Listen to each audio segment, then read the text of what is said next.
The real cost of living in New York City for buyers. Everyone wants to move to New York City budgets for the mortgage, but the mortgage is the one bill that never surprises anybody. It's everything stacked underneath that blows up the budget. And most of these bills, you won't hear about them until you've closed. After 18 years of walking buyers through their real monthly numbers, I can tell you, this pattern never changes. The purchase price gets all the attention. Everything underneath, it gets almost none. So let's go through the full picture line by line before anything catches you off guard. Let's start with taxes because New York City is a little more than most people ever seen before. You know about federal taxes, you know about state taxes, but New York City charges its own income tax on top of that. Living in the city means there's a third hand in your paycheck. And when you're relocating from somewhere with no state income tax, you feel that one immediately. The city's rate runs from just over 3% to 3.876% of your taxable income, depending on what you earn. That threshold is $1 million, and it starts at 1% of the full price. On a $1.5 million apartment, that's $15,000 due at closing. On a condo loan of $500,000 or more, that runs 1.925% of the loan amount. Then when you buy, there's a one-time hit waiting for you at the closing table, the mansion tax. Once you cross that threshold, and in Manhattan, that comes up a lot. New York takes its cut, and it goes up with the purchase price. And if you're financing instead of paying cash, there's one more line, a tax for recording the mortgage. None of these are deal breakers, but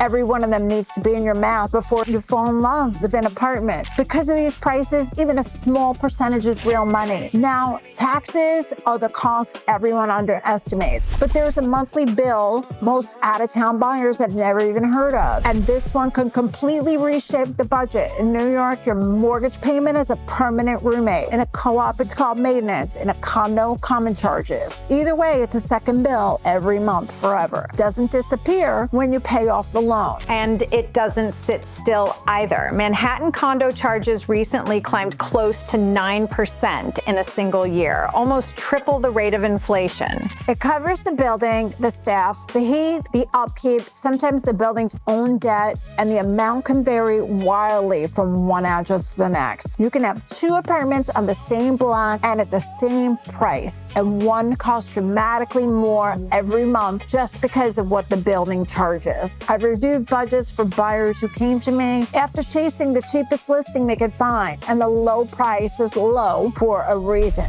The monthly charges were doing all of the damage the sticker price is hiding. So the question I train every buyer to ask isn't just what does it cost? It's what does it cost every month and what's included in that cost? Sometimes you're getting heat and hot water. Sometimes you're getting almost nothing. You have to ask. This is exactly the math we run through in a consultation. Your real monthly number every month, building by building, before you ever make an offer. If you want to run it for your budget, the link to book a free consultation is in the description. All right, that's the bad news column, but New York does hand you back one enormous discount that you don't get in most of the country. You can delete the car. Yeah, that big car payment, insurance, parking, gas, repairs, gone. You can live here entirely in the subway on your own 2 feet. As of this year, subway and bus fares cap at $35 a week. Once you pay for 12 rides, everything after that is free. AAA puts the average all-in cost of owning a new car at about $965 a month. Add up what your car really costs you every month where you live now. For a lot of buyers, that number clearly covers a